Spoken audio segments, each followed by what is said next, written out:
Good morning students. हमने जो पीछे पढ़ा है वो है टॉपिक जो पढ़ रहे हैं मॉडल। और मॉडल में हमने दो पढ़ लिए, एक तो कैन और दूसरा कुड। बड़े ही इम्पोर्टेंट हैं दोनों ही, और दोनों ही मैंने अच्छे तरीके से भी बताए हैं। एक बार फिर से रिपीट कर देता हूँ मैं। कैन होता है ये प्रेजेंट में यूज किया जाता है। कैन है वो किस में यूज किया जाएगा? प्रेजेंट में। जबकि ये जो है ये पास्ट के लिए यूज किया जाएगा। इसमें आपको ये देखना है कि परमिशन है, पॉसिबिलिटी है। जैसे इसमें एक मैंने ये करवाया था पोलाइट रिक्वेस्ट के लिए। किसके लिए? पोलाइट रिक्वेस्ट के लिए। तो आप ये भी देखिए, पोलाइट रिक्वेस्ट है वो पास्ट में नहीं है बल्कि किस में है? प्रेजेंट में दी गई। तो इस प्रकार से आपको ध्यान में रखना है। आपका जो नंबर 3 जो मॉडल है वो है मे। बड़ा ही इम्पोर्टेंट है, परीक्षा में बोर्ड पैटर्न में आता ही रहता है। मे देखिए, मे का जो अर्थ होता है वो होता है मतलब सकना ही है। क्या होता है? सकना। और इसके लिए आप देखोगे तो इसका जो पास्ट है वो क्या हो जाएगा? माइट। तो देखिए, मे को पढ़ेंगे सबसे पहले। और इसमें मैंने एक इम्पोर्टेंट बात ये बताई थी मे में कि परमिशन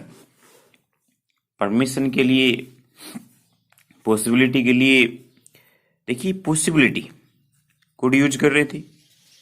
सिर्फ पॉसिबिलिटी कि आप ऐसे सोचते हो ये काम हो सकता है। इमेजिनरी कंडीशन थी उसमें, कुड का प्रयोग कर रहे थे। लेकिन आपको इसमें स्ट्रॉन्ग पॉसिबिलिटी देखनी है। इसमें तो आप स्ट्रॉन्ग नहीं थे। उसमें ये जो पॉसिबिलिटी थी उसमें आप स्ट्रॉन्ग नहीं थे, बल्कि ये जो पॉसिबिलिटी है वो स्ट्रॉन्ग पॉसिबिलिटी है।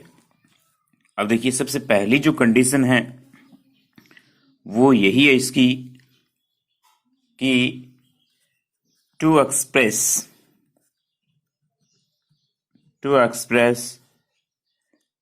पॉसिबिलिटी। क्या है? टू एक्सप्रेस पॉसिबिलिटी यानी संभावना व्यक्त करने के लिए। ठीक है। ये जो देखिए, संभावना व्यक्त करने का बहुत ही अच्छा एग्जाम्पल बताता हूं मैं, जो बोर्ड पैटर्न में कई बार आया, बार बार आया। देखिए, देयर आर मैनी क्लाउड्स। देखिए यहां दिख जाएगा ये, देयर आर। अब देखिए, there are many clouds in the sky. It, यहां आपको मॉडल पूछा गया है, रैन टुनाइट। ठीक है। देखिए, पहले इसमें आपको ऐसे पढ़ने से पता चल जाएगा कि इसमें पॉसिबिलिटी है या नहीं है, स्ट्रॉन्ग पॉसिबिलिटी है या वीक पॉसिबिलिटी है, या अगला कोई संभावना ही व्यक्त कर रहा है। तो देखिए, there are many clouds in the sky. आसमान में बहुत सारे बादल हैं। ठीक है, आसमान में बहुत सारे बादल हैं। तो और बात हो रही वर्षा की। तो आप देखिए, बताइए संभावना ज्यादा होगी या कम? आप सोचिए, ज्यादा होगी। तो यहां पर क्या भर देंगे? में। और इसके साथ ही मैं इसका अपोजिट भी बता देता हूं, माइट। देखिए, ये तो है टू एक्सप्रेस पॉसिबिलिटी यानी स्ट्रॉन्ग पॉसिबिलिटी। क्या है इसमें? Strong possibility. ठीक है, अधिक संभावना के लिए। इसका जो अपोजिट है, पास्ट है, वो माइट है। ये देख लीजिए, साथ में समझ में आ जाएगा। ये माइट का जो प्रयोग है वो होता है रिमोट। रिमोट का मतलब होता है वीक।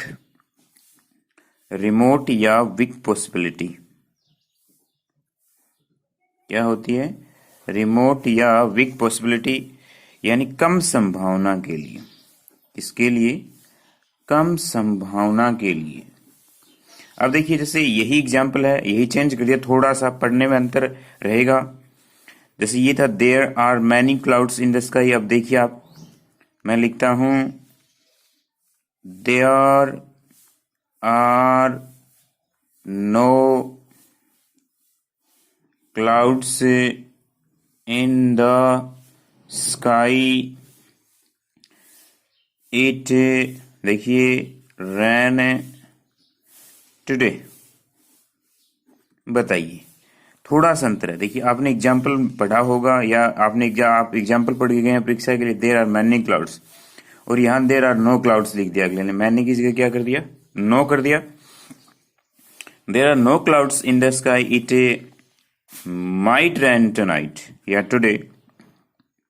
यहां पर देखिए आप जल्दीबाजी में गलत करते हो, आप पढ़ के गए हो ये एग्जाम्पल, जबकि पेपर में अगले ने कंफ्यूज करने के लिए ये दे दिया। देखिए थोड़ा सा अंतर है, there are many clouds in the sky, और यहां हो गया there are no clouds in the sky. तो यहां पर क्या आ जाएगा, ये माइट। अगर रिमोट यानी कम संभावना होती है वहां पर किसका प्रयोग करेंगे, माइट का, और जहां पर अधिक संभावना होगी वहां पर किसका प्रयोग करेंगे, मे का। इस प्रकार से ये है आपका, जैसे देखिए आप किसी स्थान से गुजर रहे हैं, किसी कमरे के पास से गुजर रहे हैं, और उस कमरे की लाइट रात को क्या होती है, ऑन होती है। ठीक है, ऑन होती है, और आपसे ये पूछा जाए कि यहां पर कोई है, तो आपकी संभावना ये ज्यादा रहेगी लाइट ऑन होने पर कि वहां पर कोई ना कोई है। और लाइट ऑन है और आपसे ये पूछा जाए कि यहां पर कोई नहीं है, तो ये संभावना हो जाएगी कम, और कोई है ये संभावना हो जाएगी ज्यादा। इस प्रकार से आपको ध्यान में रखना है।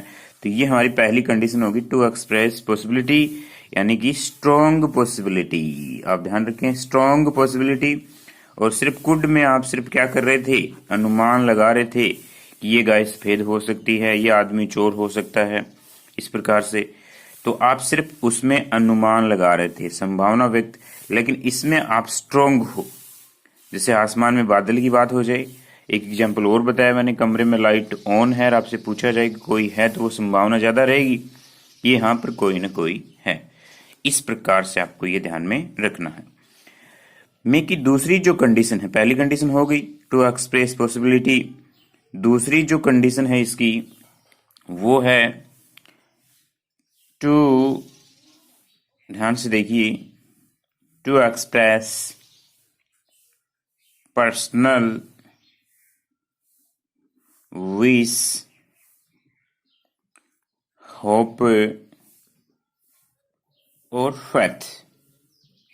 देखिए व्यक्तिगत रूप से शुभकामना या फिर होप, आशा या फिर विश्वास व्यक्त करने के लिए, और वो भी कौन से सेंटेंस में, एक्सक्लेमेटरी सेंटेंस में। कौन से में, एक्सक्लेमेटरी सेंटेंस में।